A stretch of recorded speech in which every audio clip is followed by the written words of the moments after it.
Pues nadie te ama como yo, pues nadie te ama como yo. Mira la cruz, esa es mi más grande prueba. Nadie te ama como yo.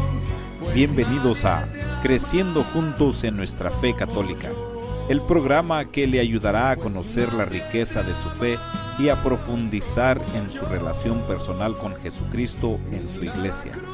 Y ahora con ustedes, el Padre Julián Cardona.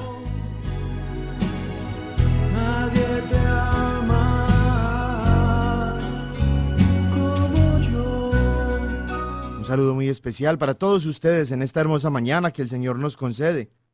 Mañana ya de tiempo de otoño, con frío, pero renovados por el calor del Espíritu Santo, cuando lo dejamos actuar en nuestra vida y cuando al reunirnos en la celebración de nuestra fe, en la Santa Misa, nos hacemos uno con el Señor, nos renovamos con el Espíritu Santo que Él nos envía y nos llenamos, por supuesto, del calor humano y del calor cristiano de una comunidad de fe que sigue al Señor con sincero corazón. Saludo muy especial a todos ustedes entonces, desde donde se encuentran allá en sus casas, en sus lugares de trabajo, si van de viaje, si están tomándose unos días de descanso, si están desarrollando sus funciones y sus tareas cotidianas, que Dios los bendiga. Y vamos a iniciar precisamente este momento de fe de todos nosotros para crecer juntos en la fe que el Señor nos ha dado, invocando su nombre, diciendo en el nombre del Padre y del Hijo y del Espíritu Santo. Amén. En esta mañana, amoroso Señor, te alabamos y te bendecimos. Queremos elevar nuestro corazón a ti con fe, con esperanza, con el amor, la caridad que nos has dado, lo que nos has infundido como regalos tuyos muy especiales el día de nuestro bautismo. Queremos darte gracias, Señor, porque no solamente podemos llamarte Padre nuestro, Abba, sino que en verdad somos tus hijos. Por eso cuidas con amor de cada uno de nosotros. Por eso queremos pedirte en esta mañana, Señor, que mires con bondad cada una de estas personas, hermanas y hermanos míos que están conectados, no solamente a través de este programa de la radio, sino a través del amor que tú nos has derramado. Queremos pedirte, Señor, que todas estas personas estén siempre favorecidas por tu amor, que sus necesidades sean satisfechas, que tengan salud, bienestar, prosperidad, que no les falte el trabajo, que tengan siempre el gozo de vivir la fe en familia. Te pedimos, Señor, que atiendas las necesidades de sus seres queridos, tanto en este país como en sus países de origen. No permita, Señor, que las circunstancias negativas de leyes humanas que olvidan el bien común los afecten. No permitas tampoco, Señor, que las circunstancias sociales y políticas, cuando se vuelven desfavorables para el ser humano, vengan a ejercer una situación difícil sobre ellos. Asístenos a todos con el fuego de tu Santo Espíritu. Permítenos vivir nuestra vida cristiana con fidelidad a ti, amándonos entre nosotros como hermanos y hermanas y caminando en una sola fe, en un solo rebaño, guiados por un solo pastor, que es tu Hijo Jesús nuestro Señor. Amén. En nombre del Padre y del Hijo y del Espíritu Santo. Amén. Estamos ahorita ya adentrándonos en las últimas semanas del tiempo ordinario.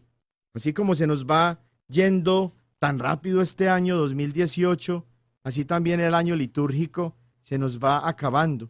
Estamos ya en el domingo 31 del tiempo ordinario y seguimos en la meditación del Evangelio según San Marcos. Y para hoy la Iglesia Católica, la Iglesia Universal, es decir, estas lecturas que vamos a meditar ahorita, este Evangelio mejor que vamos a meditar ahorita, que es el Evangelio de nuestra Iglesia, para todo lugar donde se proclame la palabra de Dios en este domingo 31 del tiempo ordinario. lo tomamos del Evangelio según San Marcos en el capítulo 12, de los versículos 28 al 34. Y dice así: Acercóse uno de los escribas que les había oído discutir, y advirtiéndolo bien que les había respondido, le preguntó: ¿Cuál es el primero de todos los mandamientos?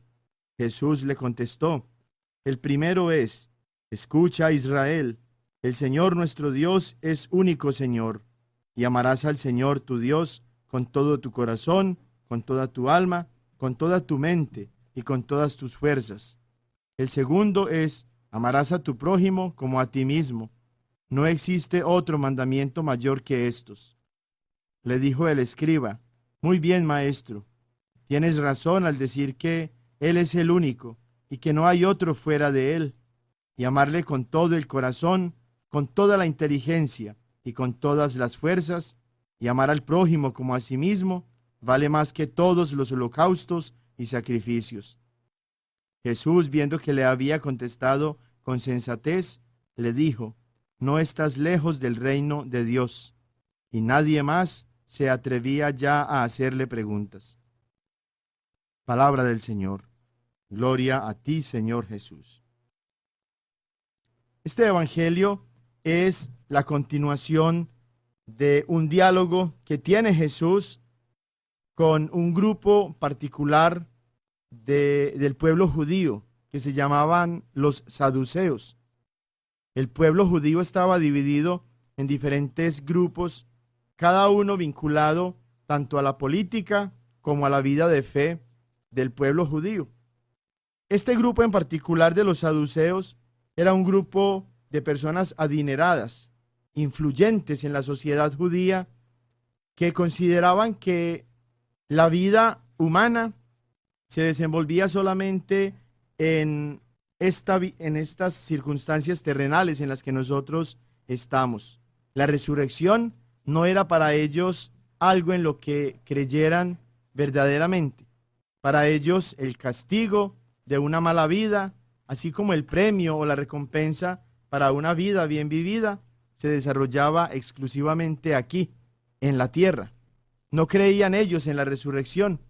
Y había en el capítulo anterior, en la primera parte de este capítulo 12, esa discusión, ese diálogo, esa conversación entre Jesús y los saduceos en torno al matrimonio, a la ley del levirato.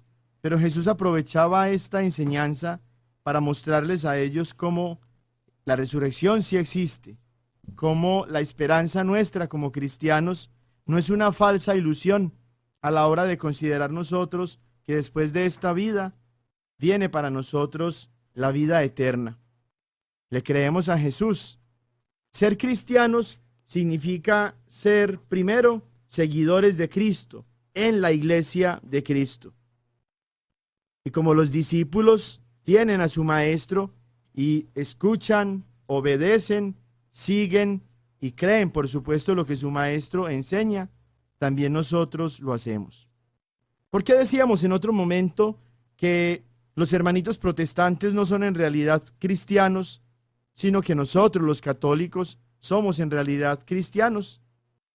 Primero, porque estamos en la iglesia de Cristo. Nosotros, los católicos, estamos en la iglesia de Cristo y los hermanitos protestantes no. Están en la iglesia de don Alfonso o de don Jaime o de don William o de don Pergamino, etc. Luego no están en la iglesia de Cristo. La segunda característica que nos identifica a nosotros verdaderamente como cristianos es el hecho de que creemos totalmente a lo que Cristo nos dice. No escogemos curso de Jesús, de las enseñanzas de Jesús, qué creer y qué no. No escogemos tampoco en la vida de Jesús qué seguir y qué imitar y qué hacer a un lado pensando que no es importante. Si somos discípulos de Cristo y si le creemos a Jesús, cada palabra que Jesús nos dice la seguimos y la aplicamos en nuestra vida, porque no basta con memorizar la escritura ni con leerla entendiéndola poco, y no basta tampoco con caminar con ella bajo el brazo.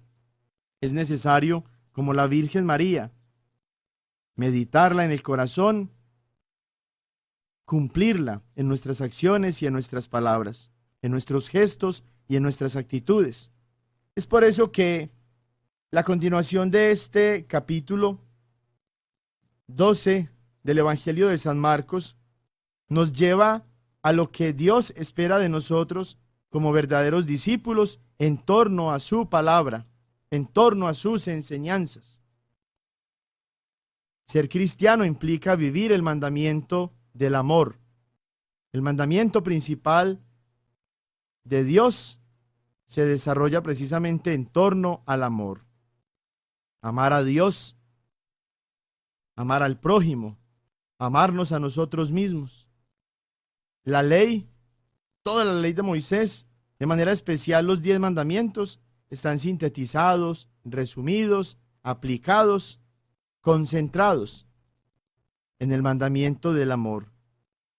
Los hermanitos protestantes, de manera especial los testigos de Jehová, caen en el error doctrinal y teológico tan impresionantemente horrible de pensar que solamente el Padre es Dios cuando hacen una lectura mal interpretada de este texto de Deuteronomio, capítulo 6, versículos del 4 al 5, que Jesús está citando para responder a lo que el escriba le está preguntando.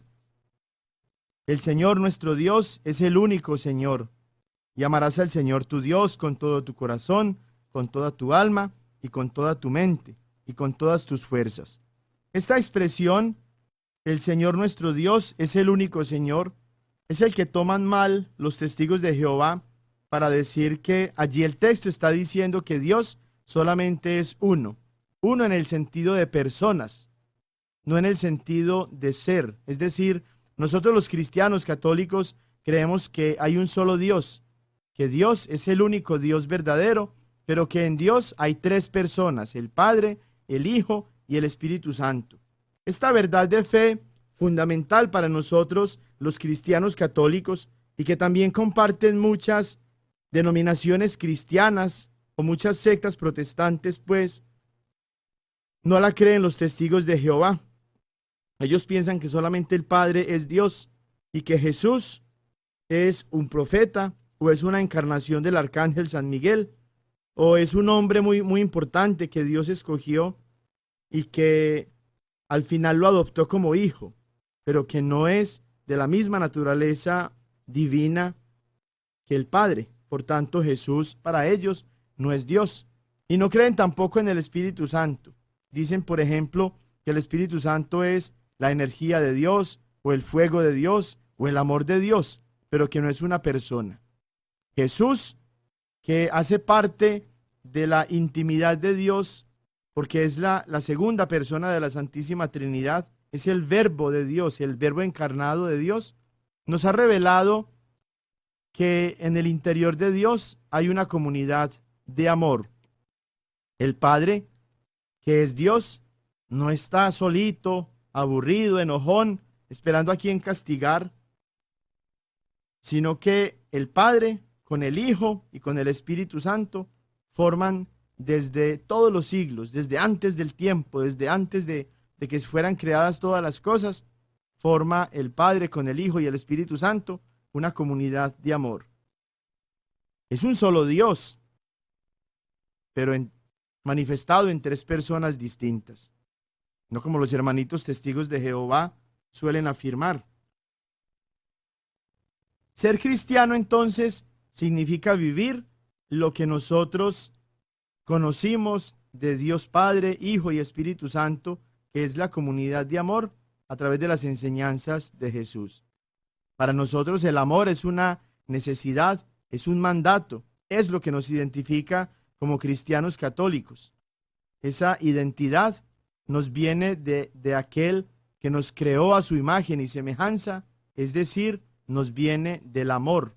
Nosotros hemos sido creados a imagen y semejanza del amor. Por eso el amor es un mandato para nosotros. Por eso el amor es lo que nos identifica. Por eso el amor es nuestra misión. ¿Y cómo sabemos de qué forma podemos y tenemos que vivir el amor? Lo aprendemos de Dios que como Padre, Hijo y Espíritu Santo vive en su interior la comunidad del amor. El Padre ama infinitamente y perfectamente al Hijo. El Hijo ama infinitamente y perfectamente al Padre. Y ese amor entre el Padre y el Hijo se manifiesta de forma personal en la persona del Espíritu Santo. Y así nosotros estamos llamados entonces a amarnos entre nosotros mismos y a manifestar a través de este amor entre nosotros el amor a Dios, como nos dice allí Jesús, citando el Shema, es decir, el mandamiento fundamental para los judíos que se encuentra en Deuteronomio capítulo 6, versículos del 4 al 5. En hebreo, escucha Israel, se dice Shema Israel, y es el mandamiento fundamental para los judíos. Jesús está poniendo ese mandamiento fundamental también para nosotros como discípulos suyos, como cristianos, católicos, bautizados. De tal manera que el amor es nuestra misión, el amor es nuestra identidad, el amor es lo que nos identifica a aquel que nos ha creado a su imagen y semejanza.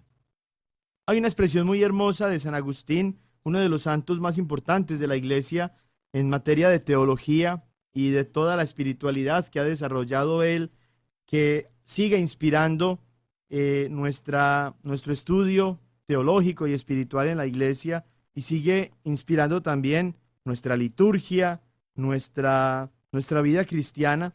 Y este santo, San Agustín de Hipona, tiene una frase muy hermosa en relación con este mandamiento del amor. Ama y haz lo que quieras. Otra vez, ama y haz lo que quieras. Si tú amas, no necesitas ni siquiera que te recuerden tus compromisos para con la persona que tú amas.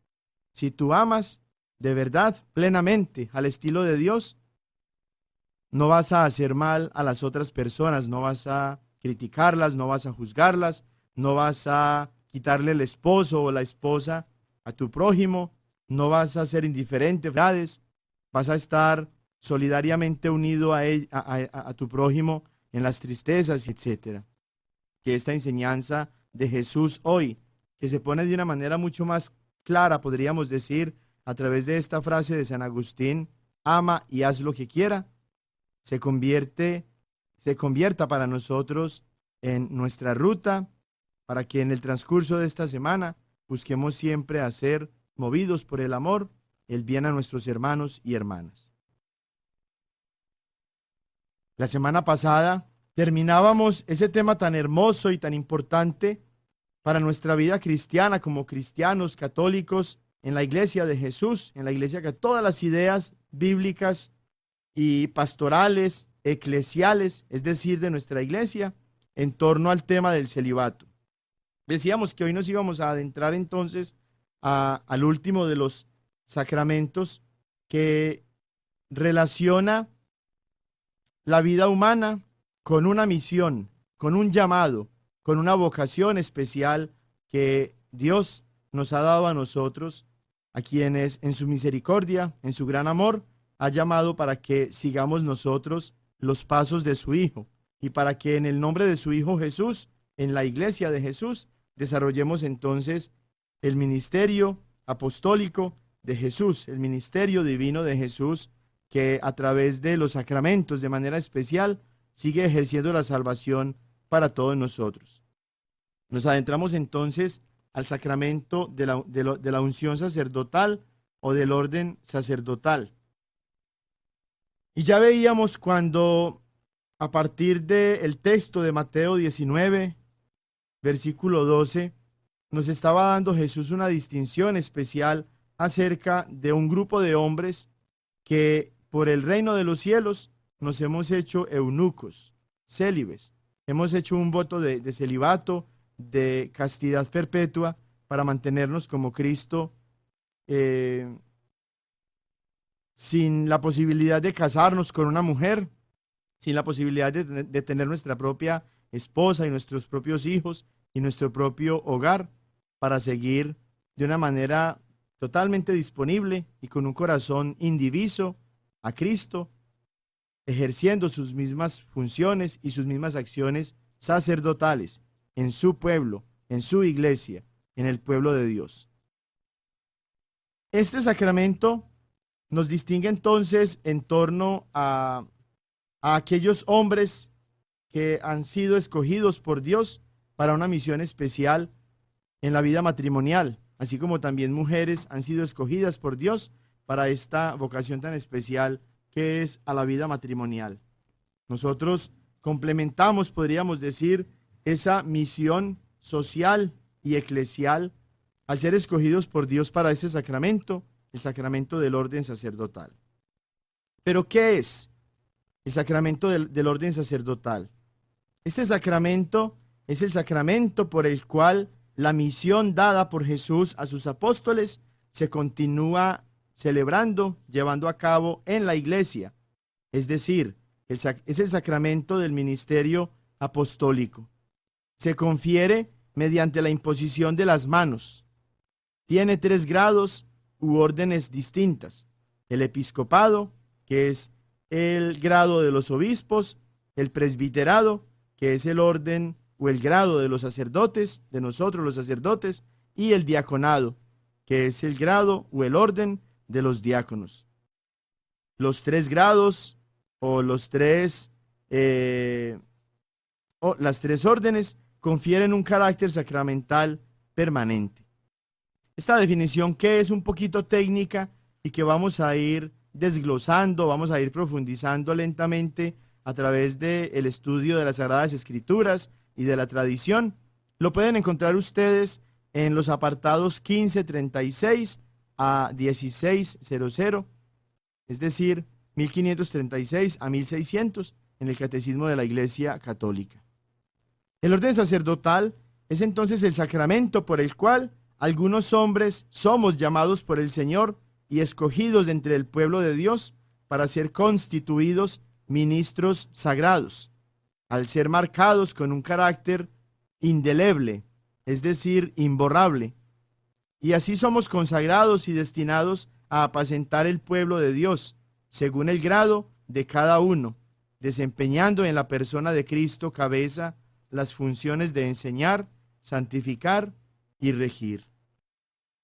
Así como Jesucristo mismo fue seguido por una muchedumbre inmensa de personas en cada lugar, en cada pueblo, en cada vecindario a donde se acercaba, pero en medio de toda esta gran muchedumbre había un grupo especial de personas que eran sus discípulos. Y de entre todos esos discípulos Jesús escogió de manera personal a 12, a los que él mismo llamó, nombró apóstoles, para tenerlos cerca de él, para formarlos y para mandarlos a predicar. Así también la vida sacerdotal de nosotros, que hemos sido también llamados por Dios, se desarrolla en los términos de un llamado especial de Dios que por nombre nos ha escogido para que estemos cerca de él y para que después de prepararnos nos mandara a predicar en nombre suyo. Jesucristo es el verdadero y supremo sacerdote de la nueva ley, pues solo él nos reconcilió con Dios por medio de su sangre derramada en la cruz. Así lo dice Hebreos capítulo 8, versículo 1, también Hebreos capítulo 9, versículo 15. Sin embargo, Jesús quiso que algunos hombres escogidos por él participaran de la dignidad sacerdotal, de modo que llevaran los frutos de la redención a todos los demás. Con ese fin, instituyó Jesucristo el sacerdocio de la nueva alianza. Lucas capítulo 22, versículos del 14 al 20, desarrolla uno de los relatos que encontramos en los evangelios sinópticos acerca de la última cena. Y en este relato, el evangelista San Lucas pone una parte muy importante en el versículo 19. Pero para ubicar este versículo en el contexto, lo cual es supremamente importante a la hora de nosotros adentrarnos en el estudio y en la profundización de las Sagradas Escrituras, vamos a leer este versículo en su contexto, desde el versículo 14 hasta el versículo 20. Cuando llegó la hora, se puso Jesús a la mesa con los apóstoles. Ojo que no está con la inmensa muchedumbre, y ojo que no está tampoco con todo el grupo inmensísimo de discípulos que tenía Jesús. Estaba solamente con los 12, con los apóstoles.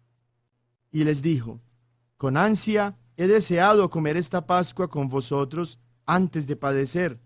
Eso fue el Jueves Santo. Este pasaje se desarrolla en la tarde, al inicio de la noche del Jueves Santo.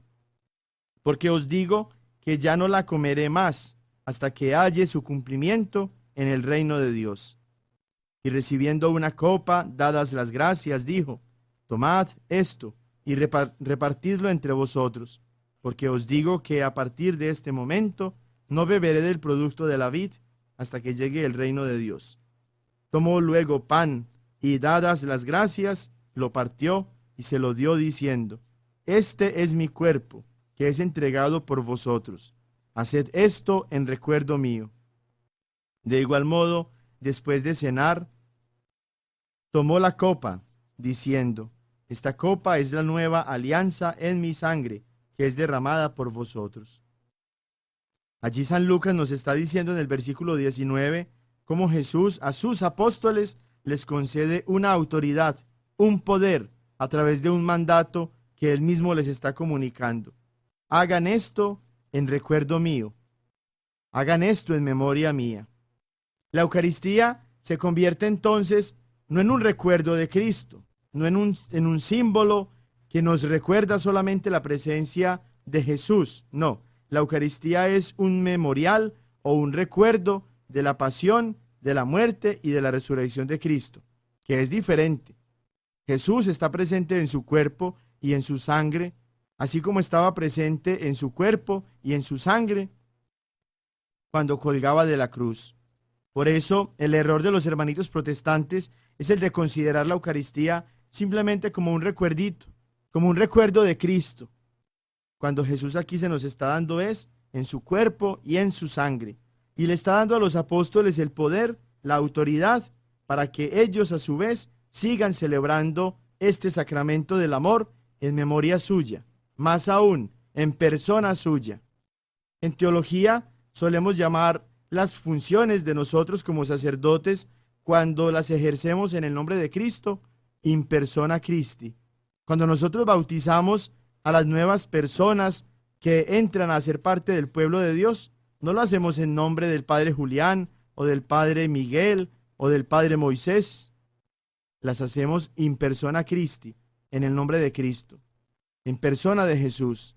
Cuando nosotros celebramos la Eucaristía y a través del poder sacerdotal que nos confirió Cristo en la ordenación sacerdotal, transformamos por la gracia del Espíritu Santo el pan y el vino en el cuerpo y la sangre de Jesús, no en un memorial de sí mismo, sino en un memorial de su pasión, de su muerte y de su resurrección, pero teniéndolo a Él allí presente, vivo, real, sacramental, lo hacemos también en persona de Jesús. ¿Basados en qué? En el poder que Cristo, el día de la última cena, le comunicó a sus apóstoles cuando les dijo: hagan esto en memoria mía. También encontramos en Juan capítulo 20, versículos del 19 al 23, las características de este poder que Jesús le da a los apóstoles, exclusivamente a los apóstoles, comunicando con esto también la misión que el Padre a su vez le había dado a Jesús. Miren qué parte tan hermosa de este Evangelio de San Juan, allá en el capítulo 20, versículos del 19 al 23. Al atardecer de aquel día, el primero de la semana, estando cerradas, por miedo a los judíos, las puertas del lugar donde se encontraban los discípulos, se presentó Jesús en medio de ellos y les dijo: la paz con vosotros. Dicho esto, les mostró las manos y el costado. Los discípulos se alegraron de ver al Señor. Jesús les dijo otra vez: la paz con vosotros. Como el Padre me envió, también yo os envío. Miren qué hermosa. Vamos a hacer una primera pausa en esta partecita del texto para meditar un poco en lo que Jesús les está diciendo a sus apóstoles. Resulta que ya Jesús ha muerto y ha resucitado, pero todavía los apóstoles no saben que Jesús ha resucitado. pues Él se presenta en medio de ellos y les muestra las manos y el costado para que sepan ellos que es el mismo Jesús, que había muerto en la cruz, pero que ha resucitado y que con esto ha cumplido todas las promesas y los anuncios que les había hecho. Los discípulos, por supuesto, se alegran de ver a Jesús cuando lo reconocen a través de las heridas de sus manos y de su costado. Jesús les desea la paz y a continuación, miren lo que les dice: como el Padre me envió, también yo os envío. En otras palabras, la misión que el Padre me encomendó a mí, ahora yo se las encomiendo a ustedes. La tarea para la cual el Padre me envió, ahora yo se las paso a ustedes. Dicho esto, sopló sobre ellos y les dijo: recibid el Espíritu Santo. No solamente les está dando la tarea, la misión que el Padre le ha encomendado a él y que ahorita él la está confiando a sus apóstoles, les da también el poder divino, el poder del Espíritu Santo. Y les dice a continuación: a quienes ustedes perdonen los pecados, les quedan perdonados. A quienes se los retengan, les quedan retenidos. Ya en el sacramento de la confesión, que estuvimos estudiando unas semanas atrás, meditábamos acerca de este pasaje y reconocíamos cómo de verdad el que perdona los pecados solamente es Dios. Nosotros, los sacerdotes, no perdonamos los pecados. Nosotros lo que hacemos es comunicar el perdón de Dios al penitente a través del ministerio de la iglesia. Y recordábamos, cuando meditábamos en este pasaje en torno al sacramento de la confesión, las palabras de la fórmula de absolución que nosotros los sacerdotes damos para conferir en el nombre del Padre, del Hijo y del Espíritu Santo el perdón de los pecados a aquellos penitentes que se acercan no a nosotros, sino a Cristo, para ser perdonados de sus pecados. Porque la confesión es otra de las funciones o tareas que nosotros como sacerdotes ejercemos en la iglesia in persona Christi. Es decir, cuando nosotros escuchamos los pecados de cualquier penitente que se acerca a nosotros, no es Padre Julián el que está allí, no es Padre Jorge Andrés, no es Padre Manuel, es Cristo. Nosotros solamente estamos allí como un vaso frágil para que a través de nosotros se comunique la gracia de Dios que ejerce el perdón a este hermano, a esta hermana que con humildad han confesado sus pecados a Cristo, no a nosotros. A su vez, los apóstoles inspirados por Dios sabían que el encargo de Jesús no acabaría con ellos y por eso transmitían el ministerio mediante el sacramento del orden. Es decir, a su vez los apóstoles, una vez que ya recibieron el Espíritu Santo, comunican a través de la imposición de las manos el ministerio del orden sacerdotal a otros hombres y administran este ministerio a través de la imposición de las manos, de la invocación al Espíritu Santo y de la oración. Hechos capítulo 14, versículo 23, es uno de los pasajes que nos muestran esta tarea apostólica que los apóstoles empiezan a ejercer en la iglesia. Designaron presbíteros en cada iglesia y después de hacer oración con ayunos, los encomendaron al Señor en quien habían creído. Es decir, los apóstoles van evangelizando y van visitando las comunidades cristianas que se van formando, todas ellas formando una sola iglesia. Para no caer en la confusión de todos estos negocitos, changarritos, secticas, grupitos que hay ahorita formados y que forman al menos 36,000 nada más aquí en Estados Unidos. Tenemos que aclarar que los apóstoles, cuando iban de ciudad en ciudad, de pueblo en pueblo, como Jesús lo hacía, evangelizando, comunicando la palabra de Dios y enseñando la fe cristiana, la fe en Jesús, iban agregando a la iglesia de Jesús, no a la propia iglesia de cada apóstol o no a la propia iglesia de cada presbítero que quedaba allí encargado de estas iglesias, de estas comunidades, sino a la iglesia de Jesús, todos aquellos que a través del bautismo se incorporaban a Cristo. Y en cada comunidad, en cada parroquia, podríamos decir, utilizando ahorita el término moderno de estas pequeñas comunidades, que juntas formamos la iglesia de Cristo, la iglesia católica, la iglesia universal, dejaban allí los apóstoles como obispos encargados a los sacerdotes, a los presbíteros que seguían dirigiendo, gobernando, apacentando estas comunidades de fieles, de ovejas, podríamos decir, que le pertenecen ya a Cristo a través del bautismo.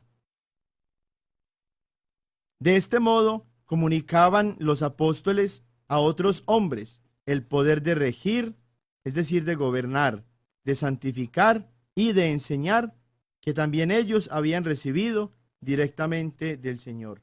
Acuérdense ustedes allá de Juan capítulo 20, versículo 23. Reciban el Espíritu Santo. A quien ustedes perdonen los pecados, les quedan perdonados. A quienes se los retengan, les quedan retenidos. Los protestantes niegan este sacramento, porque para ellos no hay distinción, es decir, no hay ninguna diferencia entre los sacerdotes y los laicos. Todos los fieles son sacerdotes, dicen ellos, y para ejercer el ministerio solo requieren un nombramiento o delegación de la comunidad.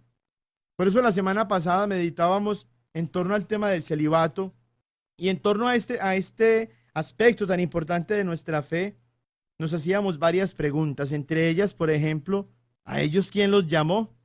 ¿Quién los escogió?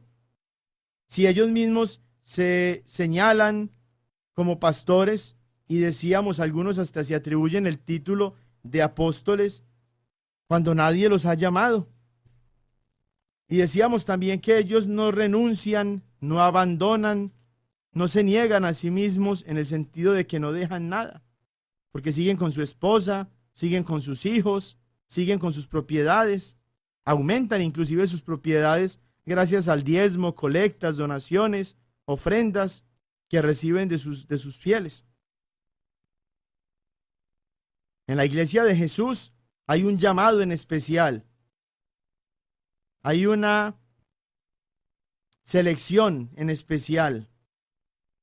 Hay un renunciar a uno mismo. Hay un negarse a uno mismo cuando nosotros, que teníamos nuestros propios proyectos y nuestras propias metas personales, abandonamos todo, dejamos todo para seguir a Cristo. Así lo hicieron los apóstoles, así lo hicieron, los sacerdotes, obispos, diáconos, por muchos años, por muchos siglos, por 2000 años. Así lo seguimos haciendo nosotros 2000 años después, como parte de este proceso ininterrumpido en el que los apóstoles empezaron a su vez a dejar delegadas en las manos de los sacerdotes que iban ordenando las pequeñas comunidades que juntas formaban y forman y seguirán formando la iglesia de Jesús. En las sectas protestantes, además de que no hay claramente un llamado, que a nadie escogen para que sea pastor, sino que cada uno, si tiene el don de hablar en público y de convencer, y si medio se aprendió unas poquitas citas bíblicas que les sirvan para confundir a los católicos que se encuentran por ahí, son ya pastores y hasta apóstoles. Para ellos entonces no hay ninguna distinción entre los sacerdotes y los laicos. Toman ellos de una manera mal interpretada, como siempre, pasajes de la Sagrada Escritura en los que se habla del sacerdocio común, del sacerdocio del pueblo de Dios como un sacerdocio común. Y piensan ellos que la función sacerdotal en el pueblo de Dios, en el pueblo de Jesús, en la iglesia, quedó abolida, es decir, quedó destruida, después de que Jesús, como sumo sacerdote, empezó a ejercer su ministerio sacerdotal en su pueblo. Y entonces ellos toman de manera mal interpretada y fuera de contexto el pasaje de la primera carta de San Pedro en el capítulo 2, versículo 9, donde dice: pero vosotros sois linaje escogido, real sacerdocio, nación santa, pueblo adquirido por Dios, para que anunciéis las virtudes de aquel que os llamó de las tinieblas a su luz admirable. Y también toman el texto de Apocalipsis capítulo 1, versículo 6, donde afirma San Juan que Dios, en la persona de Cristo, nos hizo reyes y sacerdotes para Dios, y que a Él sea la gloria y el imperio por los siglos de los siglos. Y también de allí mismo del Apocalipsis, toman ellos el capítulo 5, versículo 10, en el que San Juan nos dice que también Cristo nos ha hecho para nuestro Dios un reino de sacerdotes y que nosotros todos reinaremos sobre la tierra. Piensan ellos entonces que por estas tres afirmaciones en las que nosotros somos ya señalados como sacerdotes, porque tenemos desde el bautismo un sacerdocio común, significan estos textos entonces, según ellos, que el sacerdocio ministerial, el sacerdocio que se ejercía en el antiguo pueblo de Israel, que era de Aarón y de sus hijos y de la tribu de Leví, que ya esas funciones sacerdotales se habían terminado, porque en Cristo, según ellos, no se necesita ya la función de un sacerdote ministerial, de un sacerdocio ministerial, según ellos, porque Cristo es el único sacerdote y que nos ha dado a todos nosotros la posibilidad de ser sacerdotes. Lo cual es cierto en el sentido de que hay un sacerdocio común en el que participamos todos nosotros a través del bautismo. Cuando se nos unge con el aceite llamado Santo Crisma, se nos recuerda cómo en el pueblo de Jesús todos nosotros empezamos a ejercer las funciones sacerdotales de Cristo como sacerdote, como profeta y como rey. Pero resulta que olvidan los hermanitos protestantes que eso no es nuevo, que ya en el antiguo pueblo de Israel, por más que habían sacerdotes ministeriales que habían comenzado desde Aarón con sus hijos y después que se había señalado la tribu de Leví, desde la cual iban a salir todos los otros sacerdotes y levitas, también había una asignación o una distinción del pueblo de Dios como pueblo sacerdotal. Es decir, lo que San Pedro nos está contando allá en su primera carta, en el capítulo 2, versículo 9, y lo que ya también San Juan nos está recordando en su libro, el Apocalipsis, en el capítulo 1, versículo 6, y en el capítulo 5, versículo 10, no es nuevo para nada. Ya eso existía en el antiguo pueblo de Israel, en el que además de haber un sacerdocio ministerial, también Dios reconoce para el pueblo un ministerio sacerdotal común, un sacerdocio común. Si ustedes leen allá en sus Biblias, aún ustedes, hermanitos protestantes, aún ustedes, hermanos pastores que me escuchan, Éxodo capítulo 19, versículos del 3 al 7, van a encontrar exactamente la misma distinción que San Pedro y que San Juan están dando a nosotros como sacerdotes comunes. Y ya en ese tiempo Dios, Yahvé, a Moisés le está señalando el pueblo como un pueblo sacerdotal. Éxodo 19, versículos 3 al 7. Moisés subió hasta Dios, y Yahvé le llamó desde el monte y le dijo: así dirás a la casa de Jacob, y esto anunciarás a los hijos de Israel: ya habéis visto lo que he hecho con los egipcios, y cómo a vosotros os he llevado sobre alas de águila, y os he traído a mí. Ahora pues, si de veras escucháis mi voz y guardáis mi alianza, escuchen bien, vosotros seréis mi propiedad personal entre todos los pueblos, porque mía es toda la tierra. Y escuchen a esto: seréis para mí un reino de sacerdotes y una nación santa. Estas son las palabras que has de decir a los hijos de Israel. Fue pues Moisés y convocó a los ancianos del pueblo y les expuso todas estas palabras que Yahvé le había mandado. Si en el antiguo pueblo de Israel había un sacerdocio común, que es el sacerdocio de todos los que conformaban el pueblo, así también en el nuevo pueblo de Dios, que es la iglesia, hay también un sacerdocio común en las manos de todos aquellos que hemos sido bautizados. Pero de la misma forma que en el antiguo pueblo de Israel estaba ya presente la selección especial de un grupo de hombres que habían sido escogidos por Yahvé para constituirse en sacerdotes en favor del pueblo, formando ya un sacerdocio ministerial, Cristo hizo lo mismo. Escogió de entre toda la muchedumbre, de entre todos los discípulos, a 12 apóstoles. Y a esos 12 apóstoles les dio el poder de ejercer su propia misión, el envío que el Padre le había hecho a través de la unción con el Espíritu Santo para todos ellos. Y de esa unción espiritual del Espíritu Santo, a través de la imposición de las manos, los apóstoles empezaron a ordenar otros obispos, sacerdotes y diáconos.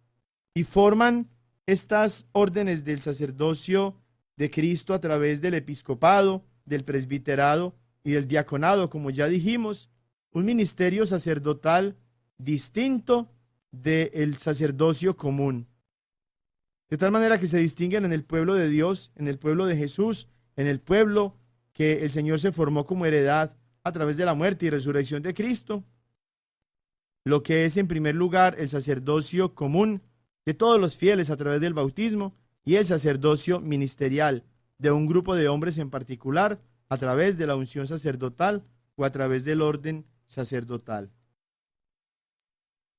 Queda claro entonces cómo esa confusión que crean los hermanitos protestantes cuando afirman que no hay en realidad sacerdotes dentro de la iglesia porque Jesús es el único sumo sacerdote y que abolió o destruyó, según ellos, el sacerdocio, queda claro que es una mentira.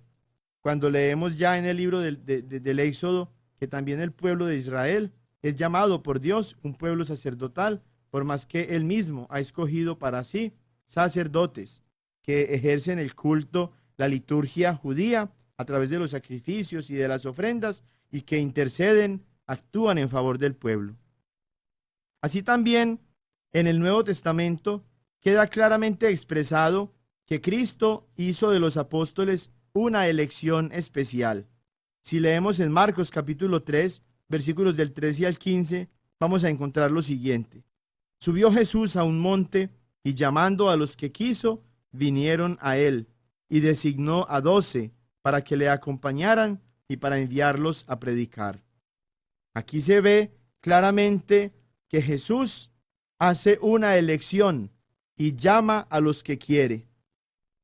Es un llamado de Jesús. No se atribuye a cada uno ese título de ser llamado por Dios, por Jesús, para la vida sacerdotal. La vida sacerdotal es la respuesta a un llamado especial de Dios, a un llamado especial de Jesús, que nos ha llamado no porque seamos mejores que ustedes, no porque seamos más buenos y más santos, no porque seamos, como dicen los hermanitos mexicanos, más fregones. Nos ha llamado porque Él quiso. Y vinieron a Él, esos que Él había llamado, para que lo acompañaran y para enviarlos a predicar. También encontramos allá en Juan capítulo 15, versículo 16, no me habéis elegido vosotros a mí, sino que yo os he elegido a vosotros. Es una elección. No se mete uno en este cuento porque quiere. Si uno tiene sus propias metas y proyectos, y si el Señor nos llama, y si sentimos en nuestra vida el llamado que el Señor nos hace, como los apóstoles, dejamos todo, abandonamos todo para seguir a Cristo. Tú, hermanito pastor, y ustedes, hermanos protestantes, con su pastor, pregúntenle, ¿qué has abandonado tú, pastor? ¿A qué te has negado? ¿Qué has dejado atrás para seguir a Jesús? Apuesto que yo sé la respuesta. Al elegir Jesús a sus apóstoles, les confió una misión y les dio poderes particulares, en concreto. Ya leíamos allá en Juan capítulo 20, versículo 23, versículos 22 y 23. Reciban el Espíritu Santo. A quienes ustedes perdonen los pecados, les quedarán perdonados. A quienes no se los perdonen, les quedarán sin perdonar. Les da Jesús entonces a los apóstoles, no a todos los discípulos, no a toda la muchedumbre que lo seguía, sino a los 12, y a partir de ellos, como ya veíamos en el libro de los Hechos de los Apóstoles, capítulo 14, versículo 23, el don de seguir ellos mismos in persona Christi, en el nombre de Cristo, en la persona de Jesús, ejerciendo este poder de llamar a otros, de escoger a otros, de elegir a otros, de formarlos y de prepararlos y de ordenarlos a través de la imposición de las manos y de la oración. Mateo capítulo 16, versículo 19.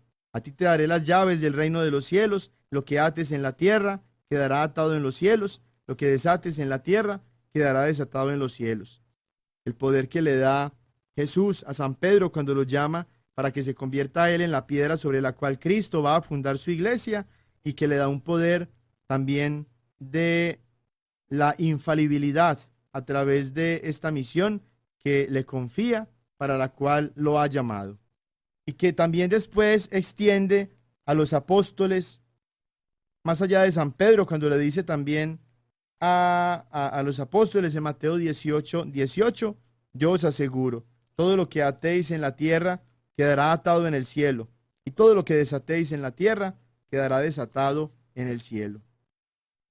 Además de este poder de perdonar los pecados, también Cristo le comunica a los apóstoles y a sus sucesores, y a través de ellos a quienes los apóstoles y sus sucesores van a ordenar el poder de administrar los demás sacramentos y de predicar la palabra de Dios. Así lo encontramos, por ejemplo, en Mateo 28, versículos del 19 al 20. Vayan pues a todas las gentes y háganlas mis discípulos, bautizándolas en el nombre del Padre y del Hijo y del Espíritu Santo, y enseñándoles a obedecer todo cuanto yo les he mandado. En la iglesia de Jesús, nosotros obedecemos a todo lo que Jesús nos ha mandado, no a pedacitos. No escogemos qué obedecer y qué no. No escogemos qué creer y qué no. Y también en Juan capítulo 20, versículo 21, como mi Padre me envió, así también yo los envío a ustedes. También Jesús le comunica a sus apóstoles el poder sobre el cuerpo real de Cristo para renovar en el sacrificio de la Santa Misa la entrega de Jesús a través de la entrega de su cuerpo y de su sangre en la ofrenda del pan y del vino, que con el poder del Espíritu Santo se transforman pues en el cuerpo y en la sangre de Jesús. Ya lo leíamos allá en Lucas capítulo 29, Lucas capítulo 22, versículo 19.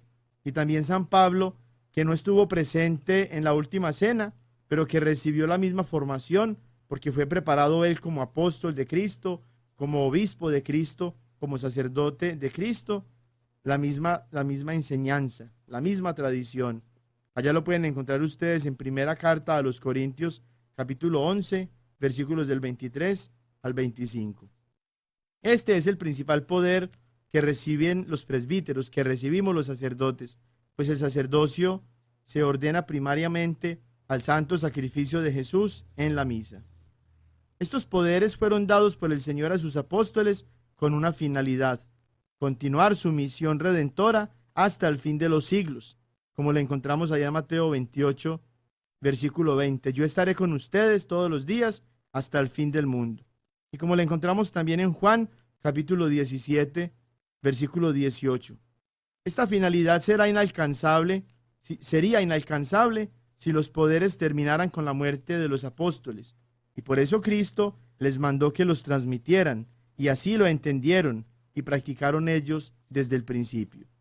Vamos a hacer aquí una pausa para escuchar una canción muy hermosa que se convierte precisamente en una reiteración, en una comprobación, en una confirmación de este poder maravilloso que Cristo, en su amor y en su misericordia, le ha confiado a hombres a los que ha llamado para que, como Él, ejerzan su ministerio en favor del pueblo de Dios. Vino y pan convertirás en cuerpo y sangre de nuestro Señor en el altar. Ofrecerás su sacrificio. Serás misionero, instrumento entre los hombres para su salvación. Serás fiel ejemplo del amor que Cristo predicó, y crecerás en virtud y santidad.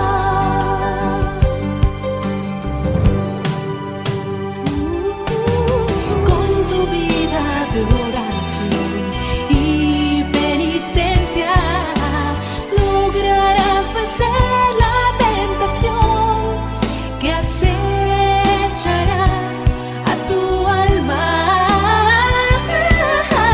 La divina vocación que abrazaste de ser sacerdote hasta el final trascenderá en la iglesia. Serás misionero, instrumento entre los hombres para su salvación. Serás fiel ejemplo del amor que Cristo predicó. Tendrás en tu alma la gracia para perdonar, y así como María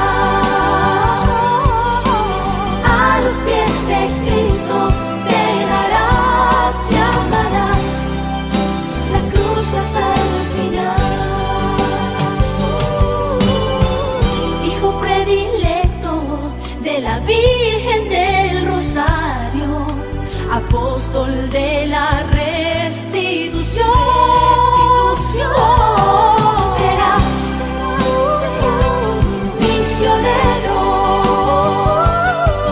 instrumento entre los hombres para su salvación. Serás fiel ejemplo del amor que Cristo predicó, y crecerás en virtud y santidad. Y crecerás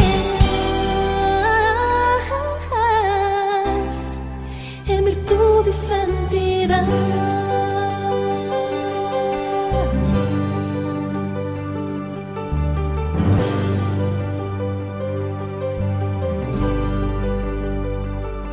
Quiero compartir ahora con ustedes unos anuncios muy importantes de eventos cercanos que van a suceder en nuestra comunidad diocesana, aquí en la diócesis de Knoxville.